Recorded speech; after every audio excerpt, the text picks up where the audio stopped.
As we have discussed from time to time, the Anu are a race of extraterrestrial beings that came to your world hundreds of thousands of years ago. And without going too much more deeply into the story than what we have already imparted to you, suffice to say, the Anu, or as many of you refer to them in ancient text as the Anunnaki, were responsible for infusing their genetic material into the naturally evolved hominid species on your planet that you often refer to as Homo erectus and various similar types of early human form. And with the infusion of their DNA into Homo erectus, thus created what you now consider yourselves to be as Homo sapien, human. Now, the second word, Vikwadesh, is a reference to this early hominid form, Homo erectus as you call it. In the ancient tongue, Vikwa means seed. Desh means template. So it is the seed template that was used to create Homo sapien. The initial manifestation in the ancient tongue, Adama, again translated in some of your stories as the idea of Adam. The idea then, as related metaphorically in some of your early literature, your religious literature, your early scrolls and texts, the idea of the creation of the female form by the utilization of the early male form of Adama to create the female representation of the Eva, or Eva, or Eve. The idea being that this represents, no offense, gentlemen, but the Eva represents the first hybridization upgrade of the human form. I know that many of the females in the audience are pleased to hear this. Therefore, with the Adama and the Eva, you then had the basic idea of the male and female human forms. It does not mean that there were not female forms in the Vikwadesh, in the Homo erectus. Just that the way in which the female Homo sapien was created by the Anu utilized the initial template of the Adama to make sure that it would be, as you say in your language, a hybridization upgrade.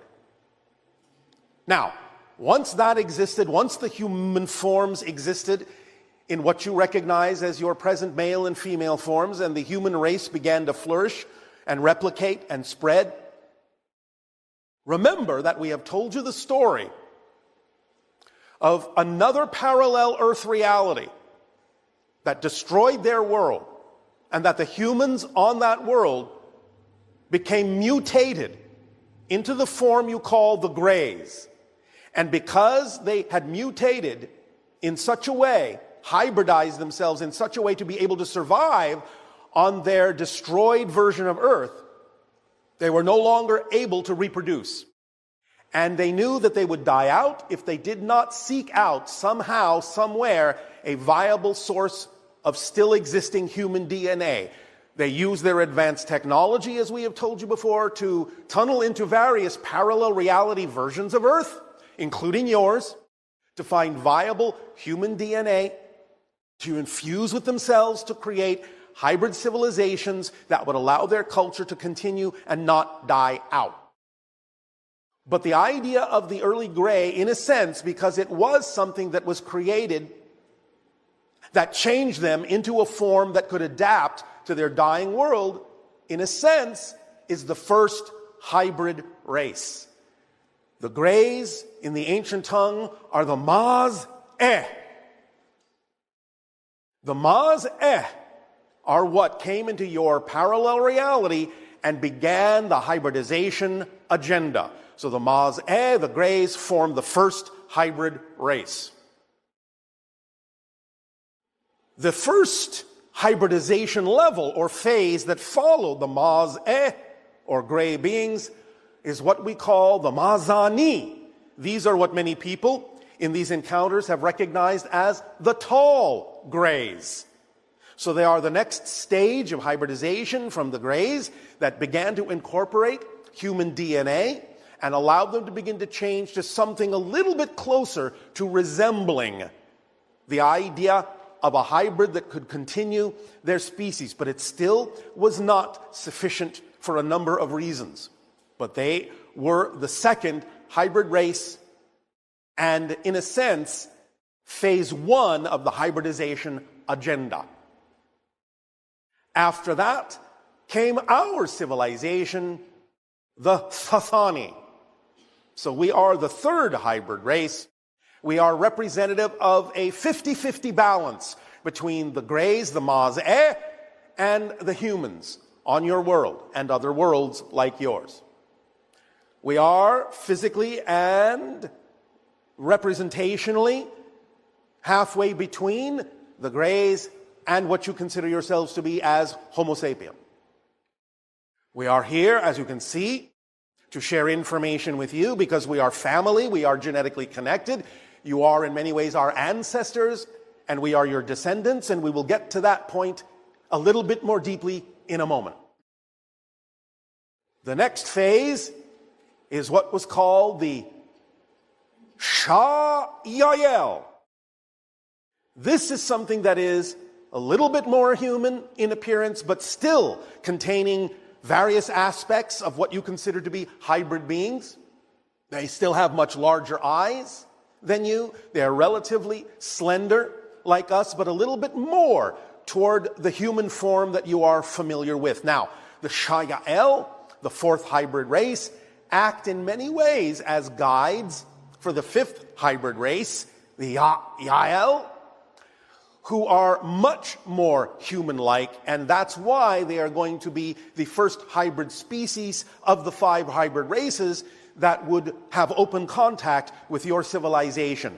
They look more or less human. They may still exhibit a few of the ideas of hybrid traits that would make them a little bit different than what you consider a normal or natural human to look like.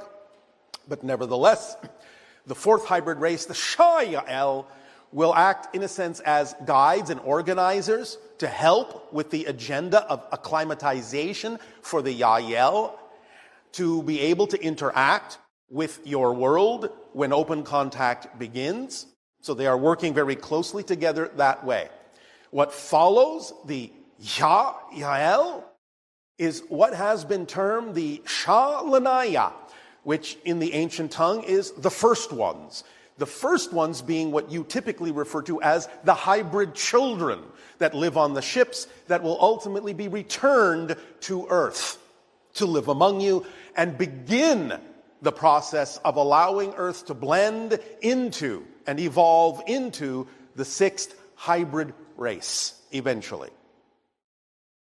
This is what we refer to as the next word in the list, the Enani-Ka. Now, we have initially told you that our ancient word for earth is Inani, which basically means the ancestors, but more specifically, it was in its ancient form more Nadea, Enanika, which means the place of the ancient mothers.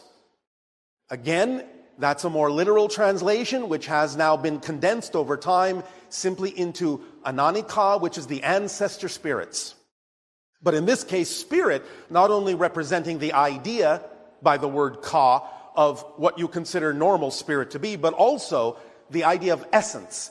And in this case, a literal reference to DNA. So it is the idea of the ancestor DNA and that which will allow there to be a blending, a harmonization, and a continuing of evolution for Earth to become the sixth hybrid race. Now, we have previously also told you that there would be ultimately a seventh hybrid race that would be a blending of all the other 6. This will be a new type of being that will represent a very different way of existing in physical reality that will exhibit many traits of spirits and other dimensions, will have an interesting expression of power and passion and peace, that will explore and unify many different star systems, many different galaxies in time. So Earth is forming the last foundational component for the seventh hybrid race, which on the list is referred to as Het, or Anu Het, which means they are the conclusion of the cycle, the grand cycle that was begun by the Anunnaki and ends with the Anu Het, and brings forth a new species, as we said, of power, passion, and peace. Now, this all goes toward the understanding of the real transformation that's taking place on your planet.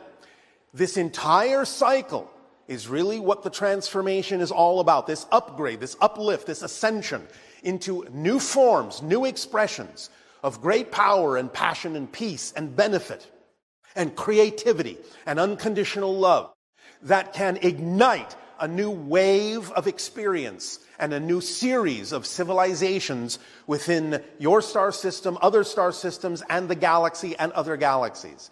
This is the beginning of a new cycle with the Anu Het, a new form of the Anunnaki for a different purpose of expanding creation in a new and unique way, in a much broader way, in a much more expanded way. And this then brings us to be capable this day of explaining to you that in terms of our gifts of sharing information with you, this is the true gift that we bring you. Because by being able to share with you all of these different principles and help you understand the nature and structure of existence in the form that we have expressed it as a type of instruction manual and tool kit that allows you to more easily apply these principles in your physical reality and make the kinds of positive and powerful changes that you wish to make in your lives. The real gift is that because we noticed that your planet was heading down the same path as the alternate Earth that destroyed themselves and turned into the Greys, the Maz-E, the real gift is that in giving you this information, which the other world did not have, the other Earth did not have, with this information, you get to skip all the intervening phases, the Maz-E, the Maz-Ani, the Sasani version of yourselves, the Shayayel, the Yayayel, the Shalanaya. You get to go straight from the idea of being human into being Enani-Ka, the uplifted version of yourselves, skipping over literally thousands of years of necessary evolution. That's the gift that we're actually giving to you by sharing this information with you. To highly accelerate your ability to become the sixth hybrid race without going through what that alternate version of Earth went through in creating or needing to create all those different phases to bring themselves back into balance, back into center. You can skip all of that by applying the information we share with you. That is our gift to you. So, this is, as we have said, the general window of open contact will be sometime, as we read the energy now, between your years of 2025 and 2033. And toward the ending of that window, you will find there will be a high degree of acceleration in the comings and goings of extraterrestrial beings. As we have said, you will be given more information about your true history on Earth, all the way back to Lemurian times, even further back, when there were other civilizations on your planet that you know absolutely nothing about. And from Lemurian into Atlantean times, into Egyptian times, into the idea of what you now consider to be your modern history, many, many bits of information that have been lost to you will be brought back to you by those who have observed your planet for eons and know exactly the history that you have all forgotten. And bringing back that history and changing those history books will allow you to really open up to a bigger understanding of your place in galactic history and how you fit in vibrationally to the idea of creation and what it is you have chosen for yourselves to perpetuate, what it is you have chosen for yourselves to experience, what parts you are playing in this galactic play that you may have forgotten that you chose to play. And as you go through that awakening and begin to experience technological marvels on your planet and begin to move out into the stars, as we have said, you yourselves will then begin to interact with other civilizations that don't know about a lot of these things, and you will become their mentors. You will become their guides. You will get the practice of interacting with other civilizations in a way of having first contact with them in the same way that we have first contact with you and other civilizations. You will become their UFOs.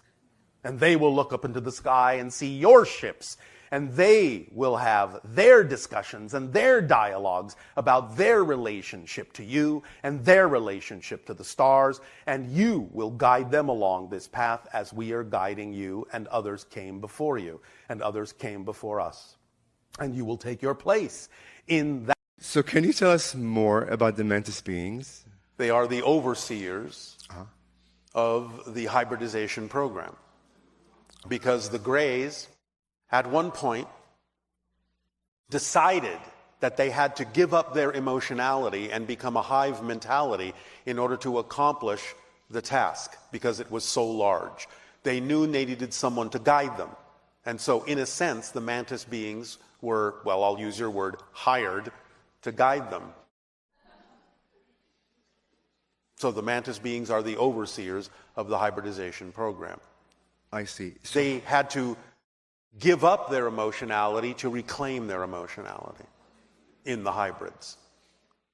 And how are they assisting humanity with that project? Am I assisting you? Yes. Then you know. Perfect. Thank you. Because my civilization is one of the hybrid civilizations that resulted from the hybridization agenda. Okay. Fantastic. Thank you. We are helping to make sure, of course it's your choice, you do not go down the same path that the Greys went down when they were humans on a parallel Earth where they destroyed their reality. Got it.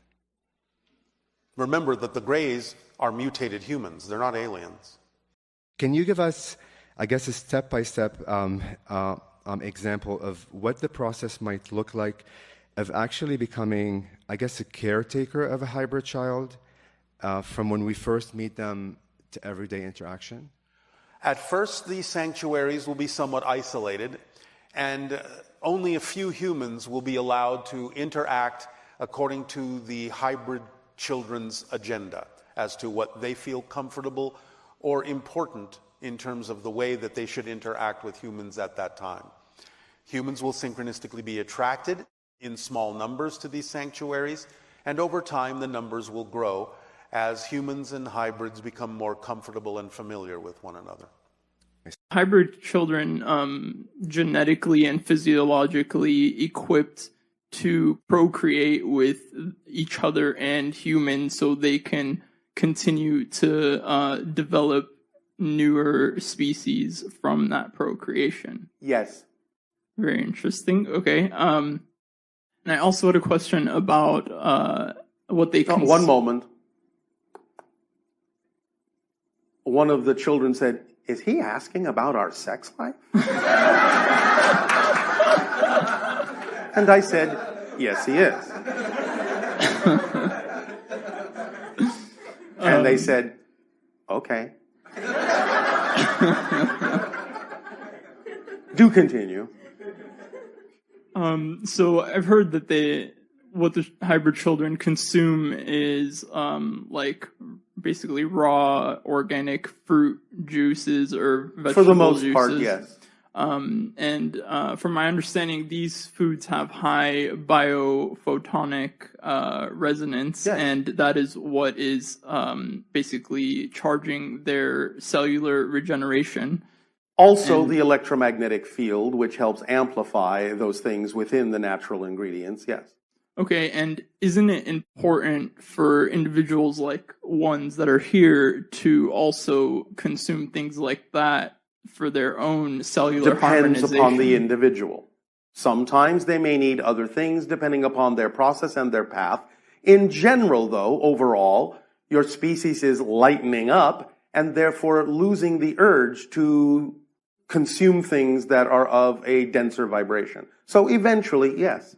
But it doesn't mean you have to force yourself to do that if it's not really comfortable for you yet. What are the lives of the hybrid children on the ships? Like, how do they spend their day? Well, they do many different kinds of things. Of course, they are in instruction because, again, they are being taught many different things, not only of your world, but of many other worlds. They are being taught about the universe, but they also play. They also invent their own games. They also interact with many different kinds of beings. They also do their own explorations. They visit other worlds from time to time. They sometimes, again, when appropriate, may spend a little time on your planet, brief periods of time to help them acclimate, but they're not confined to the ships by any means. Well, how do they get from location to location? Again, they may be taken on ships. Okay. Sometimes they also go through what you would recognize as simulations of other worlds. So when are the children coming to the planet? Can you reiterate that again? The strongest window is toward the end of the open contact window, closer to the year of 2033. Okay. But this is not definitive yet, because there are many things that yet need to happen on your planet to determine the exact timing. So you know how in the abduction phenomenon, people are in a dream state, they seem to go through some sort of physiological translation to be able to go on the ship.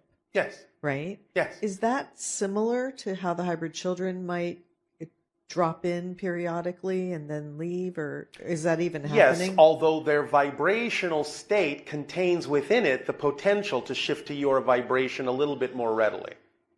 And so it's more like a lucid dream reality? No, it's more solid than that. It's more solid than that. Yes. Okay.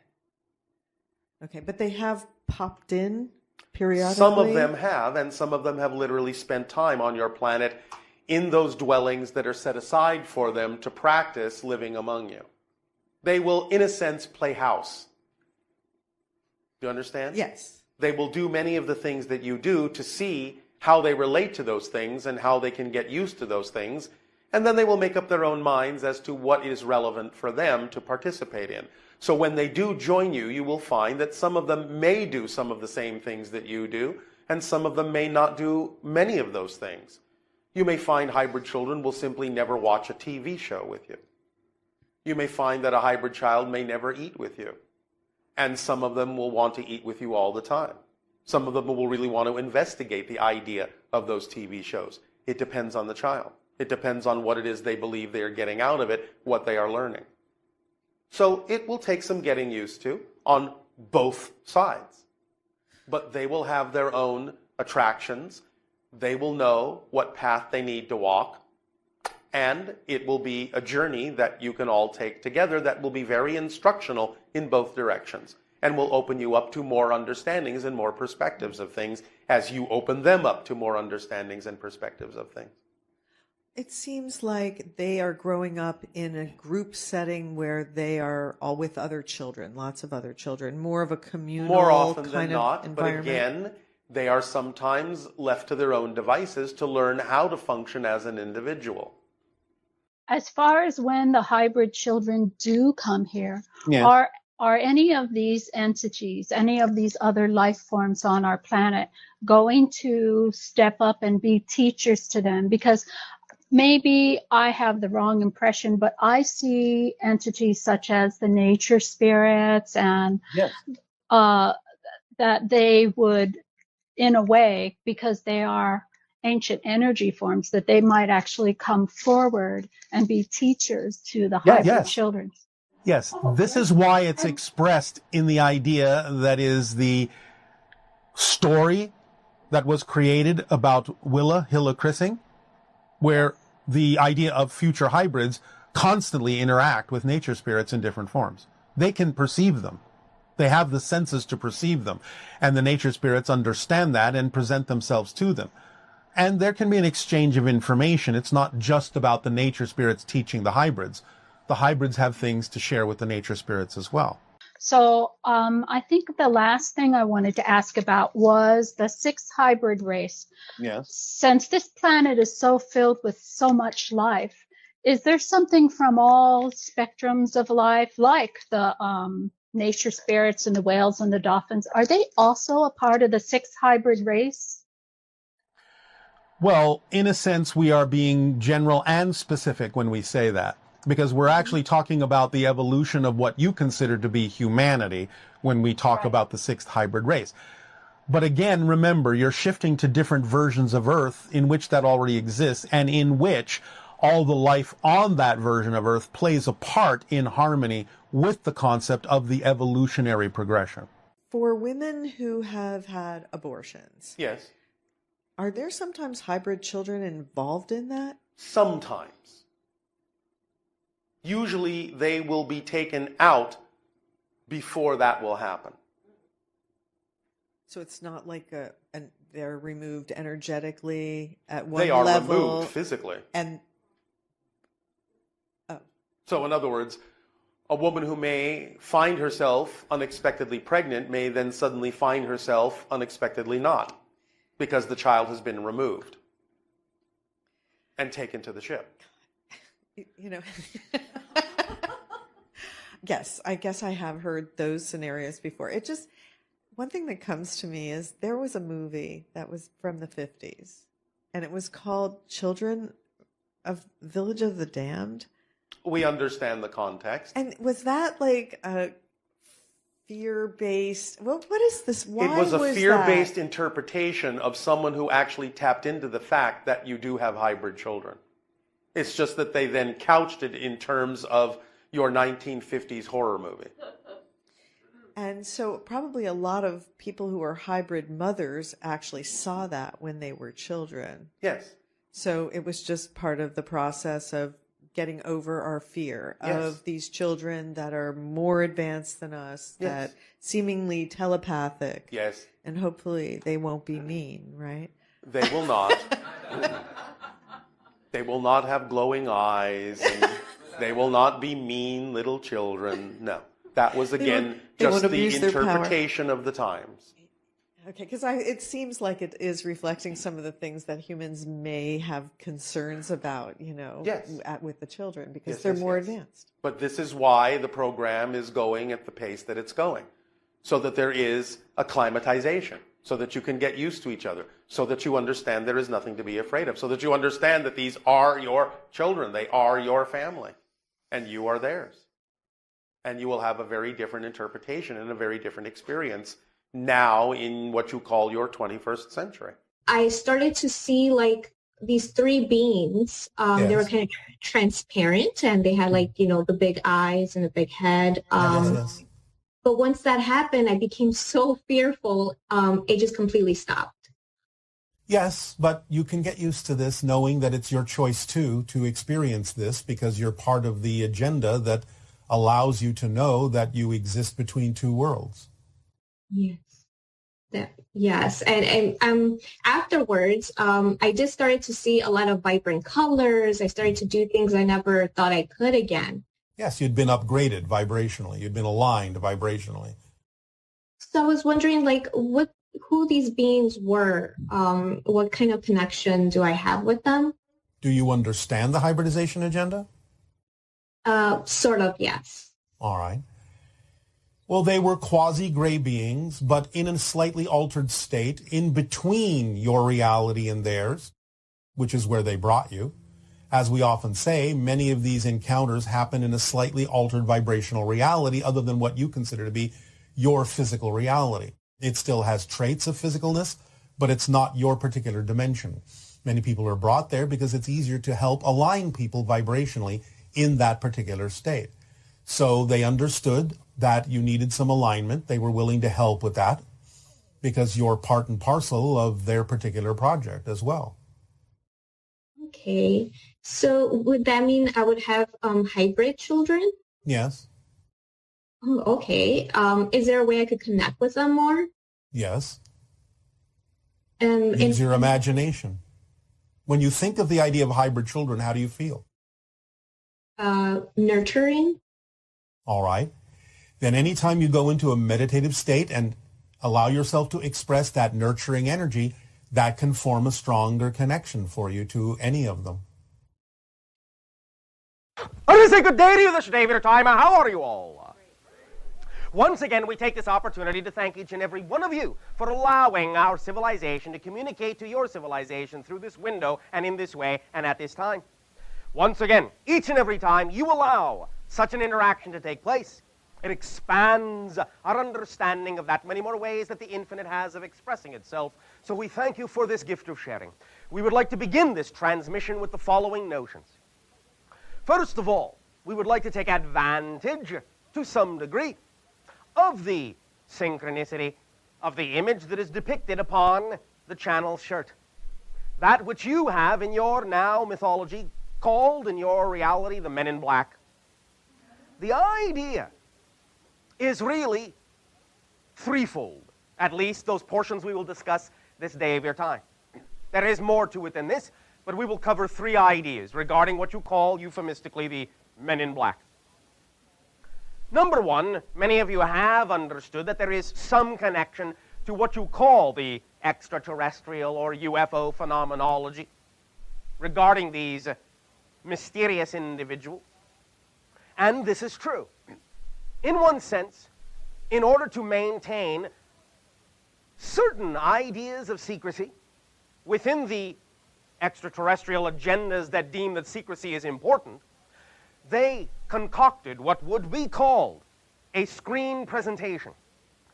This is, in other words, an archetypal projection, a representation of themselves in very fundamental and basic appearance, what you call black suit, black car, the things you understand in your reality to be nondescript, for the specific purpose in that getting your consciousness to focus on a nondescript representation of an individual in a black suit, in a black car, mysterious, will actually help to activate certain centers in your brain, certain centers of your consciousness experience of reality, to allow you to see what they want you to see, to allow you to know what they want you to know, and to forget what they want you to forget.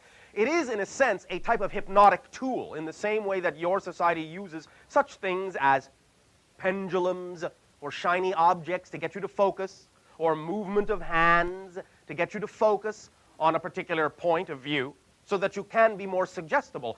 The presentation by certain extraterrestrials of the figure is archetypal. The Men in Black is a tool for getting you to focus in a certain area of your consciousness, in a certain area of your brain where it is more easy to allow you to forget certain things they don't want you to know.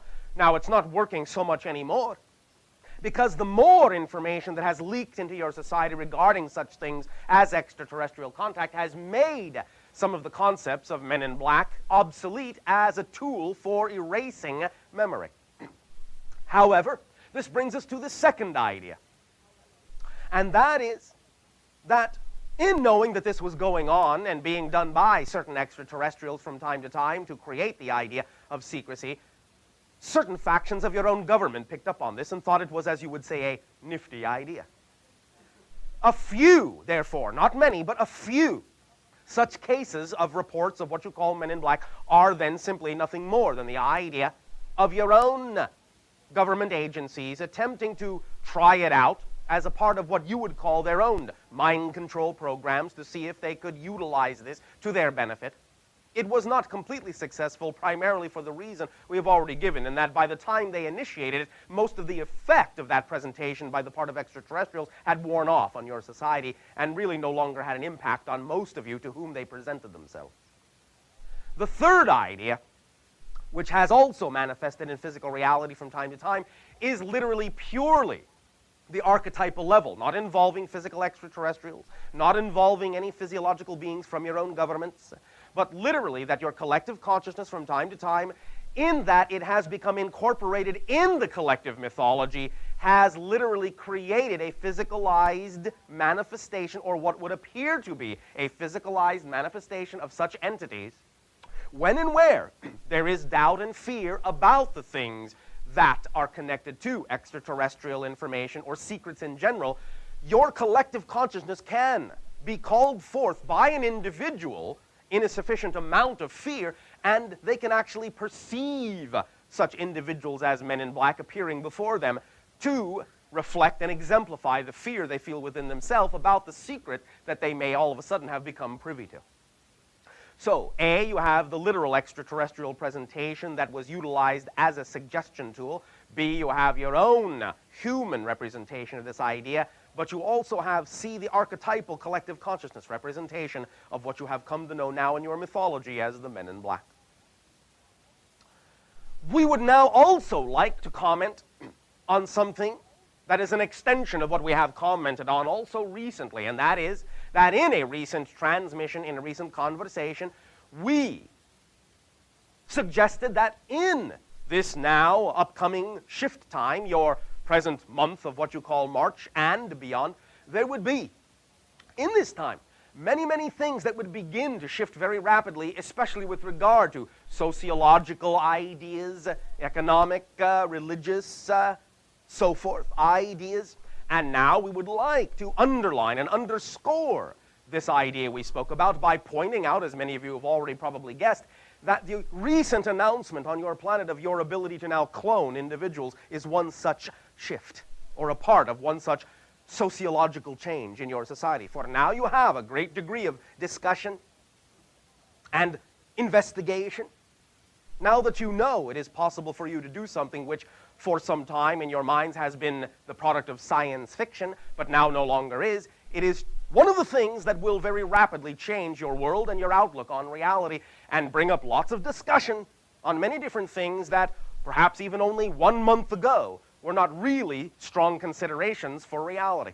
But now you know that you have arrived at a threshold of understanding and technology that allows you to discuss what you call the positive and negative, the pros and the cons of this issue, because now it is available to you. And even more so, you surprised yourself by finding out exactly how simple the technique actually is.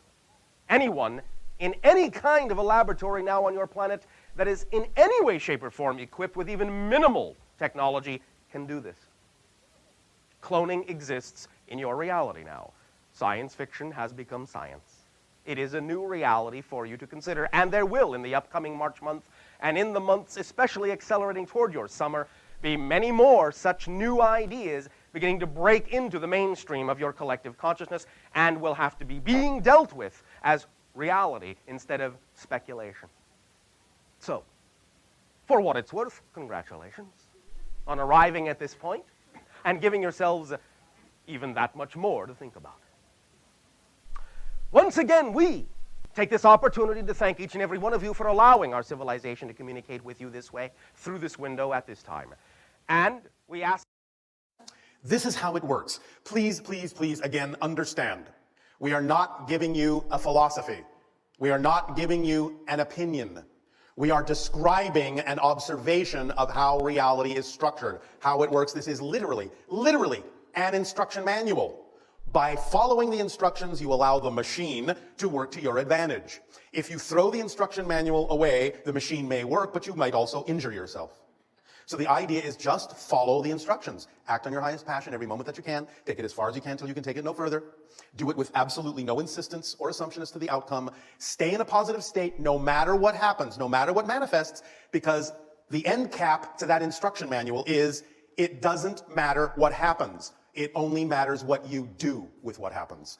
That's what makes the difference in your life, because everything is neutral and can serve double duty. So even though something may have originated negatively, even though someone else's experience or opinion of it may be negative, if you stay in a neutral state and in a positive state by knowing that you must be experiencing this for a positive reason, no matter how it looks, you will also and always derive a positive and beneficial effect from it, no matter what anyone else is getting out of it. That's up to you. That's your call. You have that choice, you have that freedom, you have that power to determine what this means for you in your life. Even something that you might neutrally not prefer must still be there for a reason if it manifested in your life. If you stay in a positive understanding of that, then you'll be able to use what you don't prefer in a way that you do prefer. It will still give you some benefit. If nothing else, sometimes things manifesting that you don't prefer more clearly delineate the difference between what you don't prefer and what you do prefer, and that's a positive effect. So always use it to your advantage. It's always your choice to do so. You always have the ability to make that choice. And then you will experience the idea of abundance in all its forms.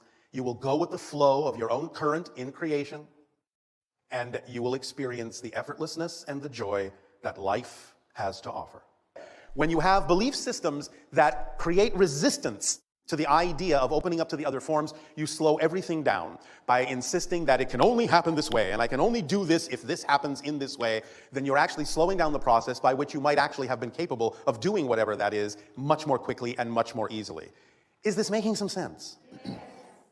So allow yourself, as you go through life and as you act on your passion to the best you can, with no insistence or assumption on the outcome, please remember that third part of the formula, which many of you sometimes conveniently forget. I'm acting on my passion, I'm acting on my passion, I'm acting on my passion. And this had better happen, and this had better happen, and this had better happen, or something's wrong. That's not the formula. When we say act on your passion to the best you can, taking it as far as you can until you can take it no further, the implication in that statement is very clear. There will be moments when you will not be able to take it further in that way. That's not a block. It is an arrow pointing in an unexpected direction that is actually more representative of your true path. Let yourself go with the flow. Remember, sometimes many of you think that the path of least resistance is straight and true and short. Not always. In fact, not often. The idea is that sometimes the path of least resistance may be a very winding path, because it may need to get some experience under your belt. It may need to allow you to have a meeting over here with someone you hadn't met before. It may direct you over here to a bit of information that you require, so that you will have a deeper appreciation when you wind up wherever it is you are winding up by having gathered the things you needed on the way. That path is your path of abundance. The path of least resistance is the path of greatest abundance, greatest synchronicity, greatest allowance, greatest giving, greatest imagination, all of it. The idea being that even though some paths may look very short and very straight, if it's not your path of least resistance, it will actually take longer to travel that path than one that seems longer and winding, because the path of least resistance will offer no resistance. You'll be able to move on that path much more quickly than a shorter path that has nothing to do with you, because that shorter path will be full of things that you will experience as resistance to slow you down, to indicate to you it's not your path. So even a longer path may get you where you're going much faster if it is your true path. And this also allows abundance to work more effectively for you in all of its forms, because then you will be in alignment with who you are. When we talk about the idea of being on your path, we remind you that this is just a euphemism. In other words, you're not on a path. You are a path. You are a unique expression of all that is. You are the experience itself that you are having. The idea is that all of your physical reality isn't outside you, it's within you. You are having that experience, you're projecting it within yourself, you're creating that experience within your consciousness. It is who and what you are as a unique representation and a unique reflection of creation, of existence, of all that is. So when you allow all forms of abundance to support you, then you allow yourself to truly take advantage of that particular tool in the kit of passion, because it contains very specific tools that will propel you through life in the most advantageous and joyful way. When you follow the formula of acting on your passion to the best you can, taking it as far as you can until you can take it no further, and you do this with absolutely no insistence or assumption as to where you're supposed to wind up, as we have told you before, you open up that kit that contains the driving engine of your life. It moves you through life very quickly because you are so excited to do what it is that excites you. You find the energy, it comes to you. It becomes the organizing principle of synchronicity. That means it brings you the opportunities that contain the highest excitement in the order in which you need to act on them. And whatever it is you didn't have time to do at the end of the day when you're excited about going to sleep, you didn't need to do that day. It is that organizational. It also is, as we have said, the path of least resistance that allows you to flow through life very rapidly, very effortlessly. It is the path that connects you to all expressions of your excitement in life, because there may be many. But it all interconnects. And if you follow that thread of excitement, you will see how they all interrelate and interconnect to get you where you need to go. Notice I keep saying where you need to go, not necessarily where you want to go. because that can sometimes be misleading. There may be times when what you want and what you need may be synonymous, but very often when you hold on to negative and fear-based belief systems, and sometimes you make choices out of desperation or fear, even unconsciously, what you want or think you need by wanting it is not necessarily what you actually need to be fulfilled. But to be fulfilled, you will be given everything you need, because that's another tool in the kit, is it leaves nothing relevant for you out. It is a complete kit. It contains everything you need. It is designed vibrationally for you. It's your path. You are the path. It's your frequency. That's what passion is. It's your frequency being experienced in bodily form as a sensation. And it is the translation of your higher mind's language to you. The higher mind speaks in energy. The translation, the way you experience the higher mind's language, is through the sensations called passion, love, excitement, creativity. That's how it translates in your body. When you respond by actually taking an action on your passion, you are responding in the language of physical reality, which is physical action. Because you can sit and think about it all day long. You can ponder it, you can wonder about it, you can give it lip service, but it will never actually be a response to your higher mind if it doesn't actually come through the physical actions you take. So the idea is that when you do take the physical action, you are demonstrating to your higher mind that you recognize that the passion is who you are, you're willing to act on it, you are committing to act on it. That's a response the higher mind understands from the language of physical reality, and therefore it will give you more to be excited about, and more to be excited about, and more to be excited about, because you're willing to act on the excitement, and act on the excitement, and act on the excitement. If you're not acting on it, why should the higher mind send you more passion, more excitement? You're not doing anything with what you've already been given. You have to get the cycle going. You have to get it running and keep it running by constantly acting on that passion. And therefore, you're having that conversation. You're having that dialogue with your higher mind, and you're acting as a whole person, half in spirit, half in physical experience, the whole person working together in concert, in a partnership. So the idea then is that the kit of excitement, the kit of passion, also contains the reflective mirror that reveals to you anything that might be out of alignment in your belief system with your passion, so that you can identify it, see why it's there, realize it has nothing to do with you, realize it's out of phase with your vibration, and let it go, and add that energy back into your momentum, into your excitement. But the idea of discovering something that doesn't excite you, that's part of your excitement. It's not a block in your excitement. It is part of your passion to find out what beliefs are not part of your passion. Because then you are clarifying, accelerating yourself in that way by stripping away all the things that don't belong to you. Please remember, your own baggage weighs nothing. If you feel weighed down, you're carrying someone else's bags, someone else's beliefs. Your parents, your friends, your society, your schooling, wherever they came from, if you feel weighed down, that should be your first clue that you're carrying around baggage that doesn't belong to you. Drop it, and you will feel much lighter and be far more vibrationally receptive to all the different forms of abundance and support that are capable of coming to you in your life as the path that you chose to be. Does this make sense?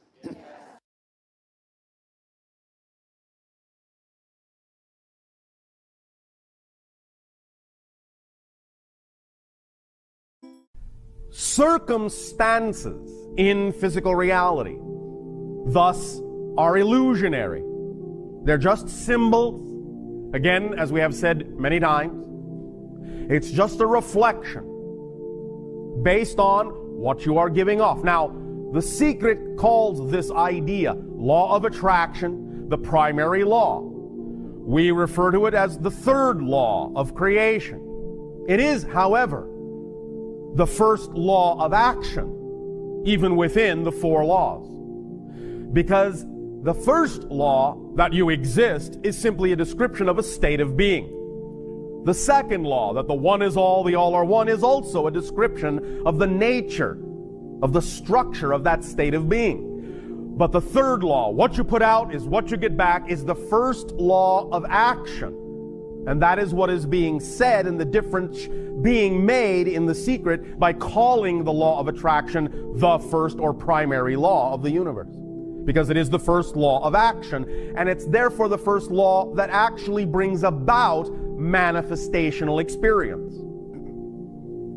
Then the fourth law, everything changes except the first three laws, is what qualifies and colors that experience, what allows you different perspectives of the experience of creating the idea of physical reality.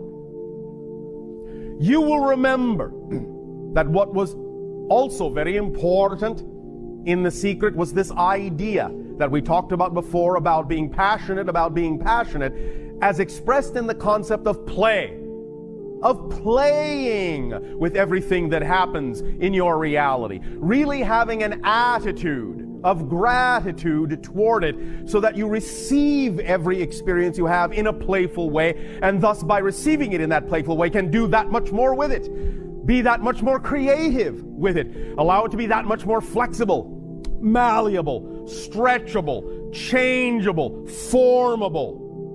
Play, that energy is what allows physical reality to become like clay. So play with the clay of physical reality. If you approach it from an energy state of being that is of a lower vibration, that's when the clay hardens. That's when it's unchanging in that state. But as soon as you start to be more playful with what's going on in your life, it softens and becomes clay-like, plastic, malleable, formable, changeable again, and gets in step with the fourth law. As you do. Change is the only constant. So in that sense, when you become more playful, you become more changeable. And as a result, your physical reality will mirror that changeability. Become easier to transform from one kind of reflection to another. Now, very important. This is where physical mind, once again, can sometimes get caught up in its own sense of control. And that is that when we talk about the idea that what you put out is what you get back, the physical mind, because, again, of how it looks at physical reality being the only thing there is, will assume that if it doesn't see an exact one-to-one reflection in the circumstances that surround you with what it is you believe you're giving off, you will think that something has failed. Again, I remind you, this is where you get caught in your own paradoxical trap. Even though it is true that what you put out is what you get back, and that by being in a certain state of being, that will determine what the circumstances around you are, the first stage of that, the first manifestation of that will be usually, especially in your world of space and time, usually the first reflection will look the same as it used to. Because this gives you an opportunity to reinforce the state of being by responding to the circumstances that look the same differently than you did before. And that is where you then allow the circumstances to truly reflect that you have changed and demonstrate that you truly have changed by responding to the circumstances differently, even if they look the same as they used to. That's how it works. So the first reflection will usually be an echo of how it used to look. You must not respond to the echo as if that's the representation of your new state. You must respond to it, in a sense, as if you know it's just an echo, and that what you're putting out now, the new response to the old circumstances, that will solidify the vibration of your preferred state of being and truly allow the circumstances to change themselves and take their cue from the new vibration you're putting out, which is the absolute certainty that you are different. Because if you respond to the old echo in the same way you used to, you are not different. So in a sense, it's like you're testing yourself. It's like you're giving yourself an opportunity to decide whether you really do want the circumstances to change by first presenting yourself very often with the same set of circumstances to see if you respond differently to them, making a clear commitment that you have, in fact, vibrationally changed your state of being. Once you have then done that and respond differently to the same set of circumstances, then you have established that you truly have changed, and then the circumstances can reflect that change.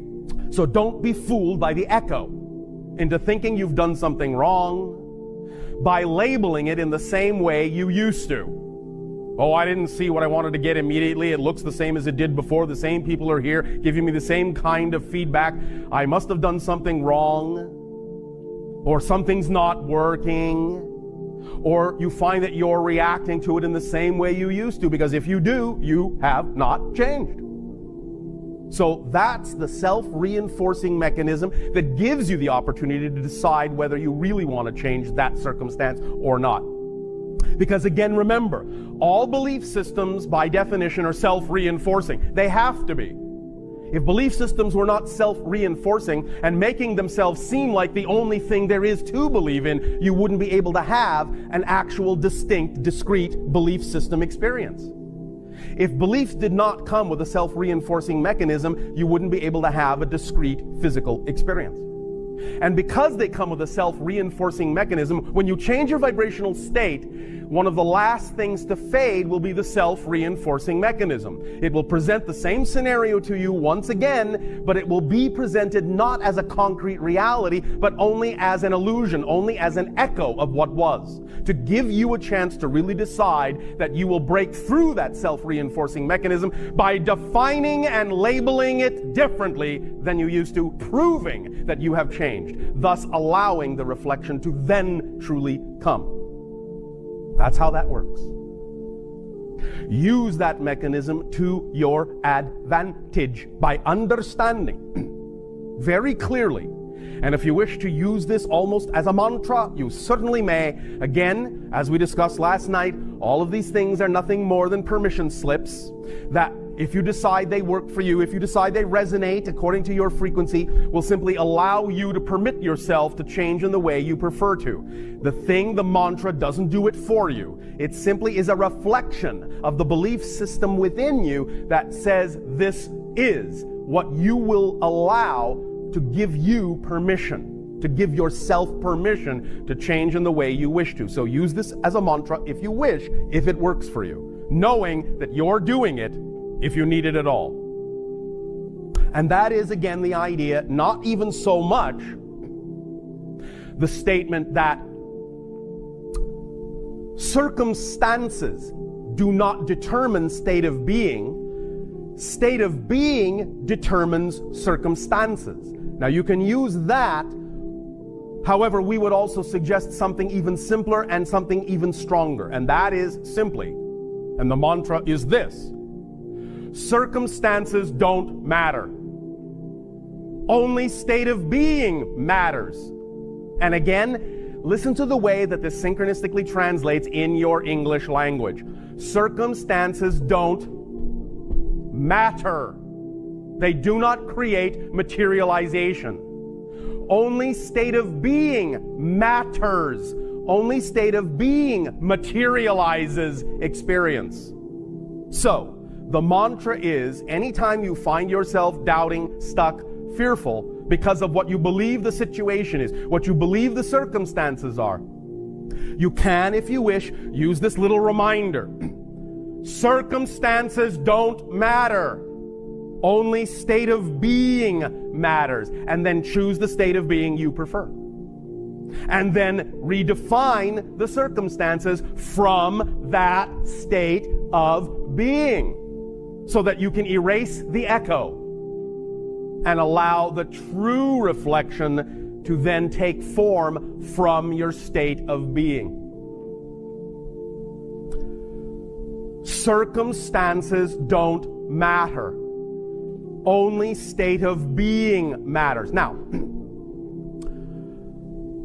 we apologize if what we are about to do with you to some of your physical minds may sound, a little cultish. It isn't meant this way.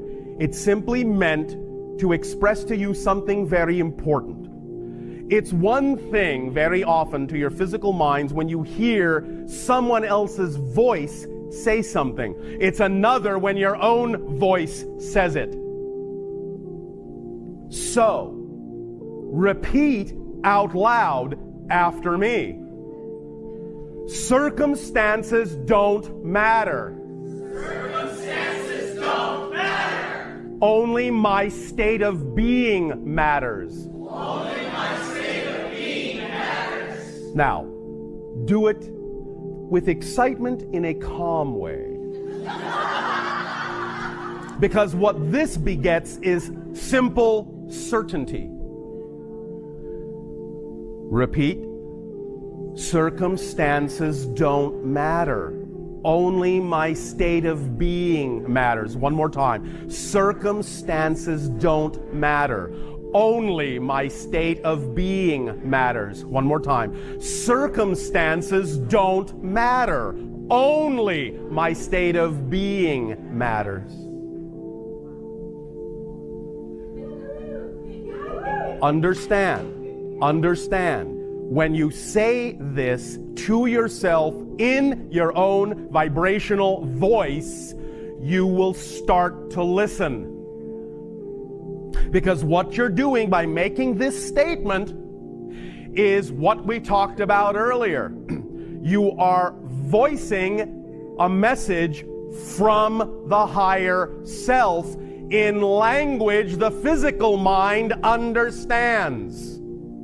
This mantra and all mantras of this nature are exactly that kind of tool. It is a way of translating for the physical mind in terms it can understand a communication from the higher self. That's why they're powerful, if you agree that it's a permission slip that works for you. So, anytime you find yourself in doubt, in fear, confused about the circumstances going on, stop. Say to yourself, out loud, no matter how many people might think you're crazy. Yes, of course, yes, of course, yes, of course, you can say it inside your head if you wish to. But if you're really being bold, and if it's really important to you to have the reality you prefer, then make a commitment and say it out loud. You don't have to shout, you don't have to scream. But stop and say, circumstances don't matter. Only my state of being matters. What state of being do I prefer? Then choose. And as you choose, behave that way toward the circumstances. You will be amazed at how quickly it will evaporate. You will take people off guard. At the very least, they might say, "Oh, she's crazy," and move away. And then you won't have to deal with them anymore. So one way or another, it will create the bubble reality of your preferred vibration and will act as an organizing principle and driving engine to move out of that bubble any vibration that is incompatible. It is one of the strongest, most centering statements you can make for yourself. Circumstances don't matter.